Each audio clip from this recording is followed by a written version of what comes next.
ওনারাই প্রার্থী ঠিক করেছেন এবং গতকাল থেকে সমস্যা হচ্ছে। তো আমি এই বিষয়ে দাদার সঙ্গে কথা বলবো, কথা বলে তারপরে যা যা ডিসিশান নেওয়ার আমি নেব। এই যে সমস্ত মানুষজন আন্দোলন করছে তাদেরকে সামলাবেন কি করে এখন এই মুহূর্তে? কি দেখুন, মানুষই তো আমাদের সব কিছু। নিশ্চিতভাবে দিদির সঙ্গে বা দাদার সঙ্গে কথা বলে তারপরে যা পরবর্তী পদক্ষেপ যা যা নেওয়ার নেব।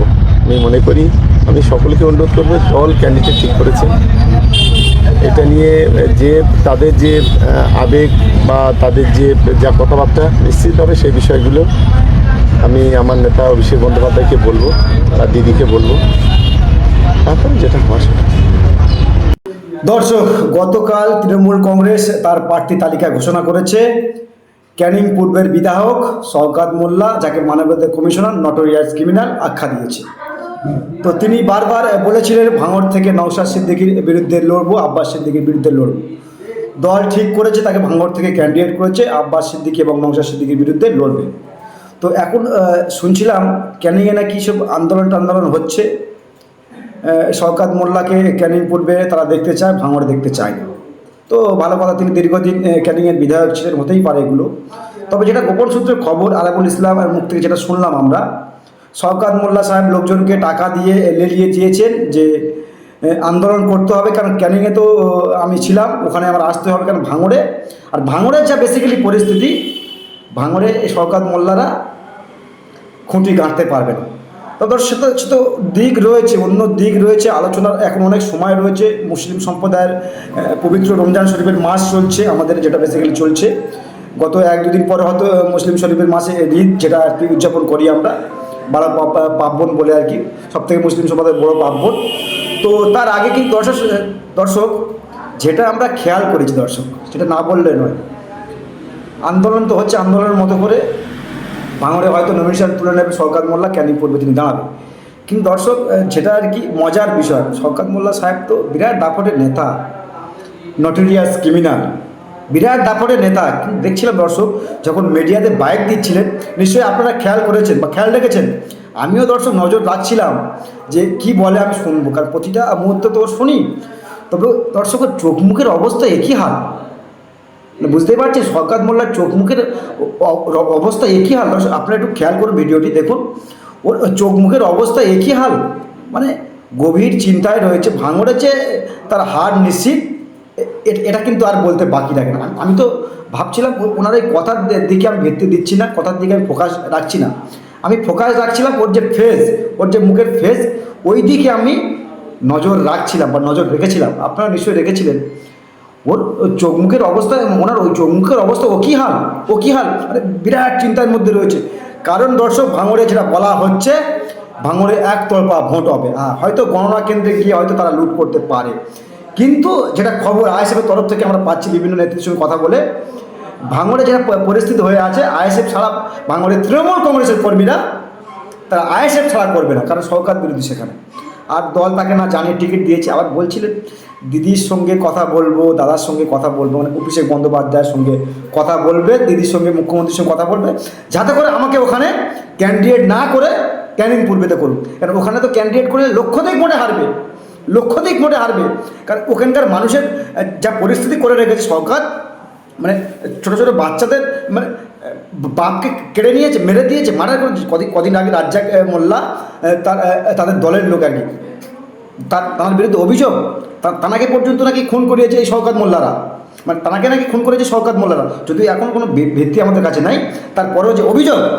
তো ইনি ভাঙড়ে দাঁড়ালে এনাকে মানুষ ভোট দেবে, জুতো ব্যাটা করবে। ভাঙড়ের মানুষ তো বলছে যে ঝাঁটাতে নোংরা লাগিয়ে, আমি সেটা ভাষা ইউজ করলাম না, ওই ঝাঁটাতে নোংরা লাগিয়ে এনাকে ভাঙড় থেকে তাড়া করবে। আর আরাবুল ইসলাম আপনারা সকলে জানেন, রাত পোহালে আরাবুল ইসলাম কিন্তু তিনি ফুরফুরা শরীফে যাবে বা যেতে পারে, সেখানে আব্বাস সিদ্দিকীর হাতে হাত দিয়ে তওবা করবে। আবারও বলছি, আব্বাস সিদ্দিকীর হাতে হাত দিয়ে তওবা করবে, এবং তাতে করে শওকত মোল্লা এগেনস্টে তিনি লড়াই করে বলেছিলেন। কিন্তু শওকত মোল্লা যেহেতু ক্যানিং ছেড়ে ভাঙড়ে প্রার্থী হয়েছে, তো তিনি ক্যানিংয়ে দাঁড়াবে আর কি, আরাবুল ইসলাম আইএসএফের টিকিটে। কিন্তু যখন সেটা খবর, তো দল তাকে ক্যান্ডিডেট করেছে, দলের নির্দেশ মতো তিনি কাজ করবে।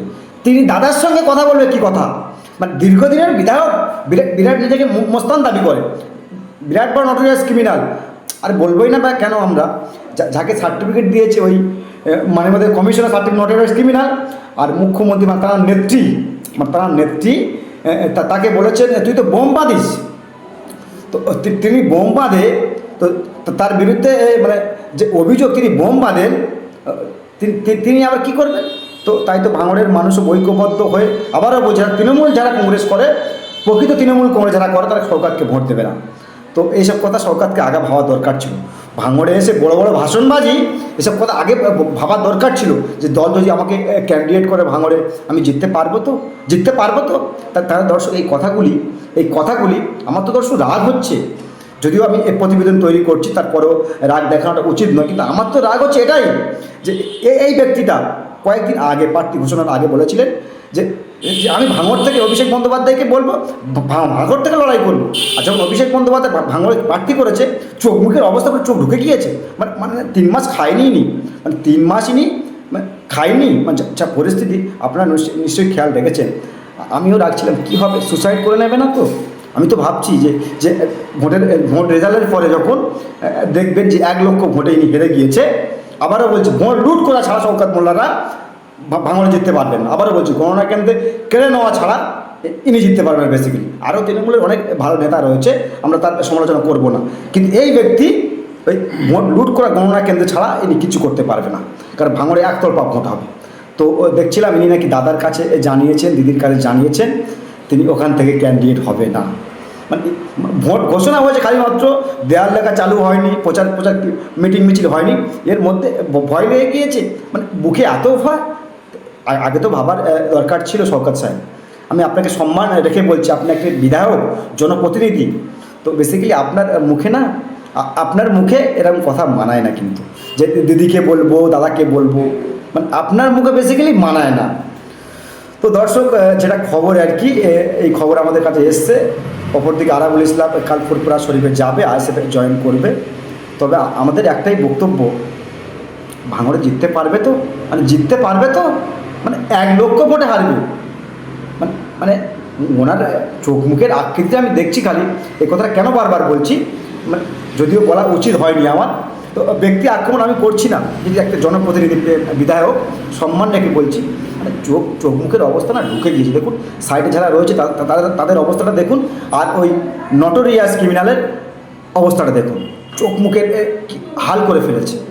তো আমি তো ভাবছি দর্শক কদিন পরে সুসাইড করে নেবে না তো? আবার অনেকে বলছে দল তাকে হারাবার জন্য ওখানে ক্যান্ডিডেট করেছে।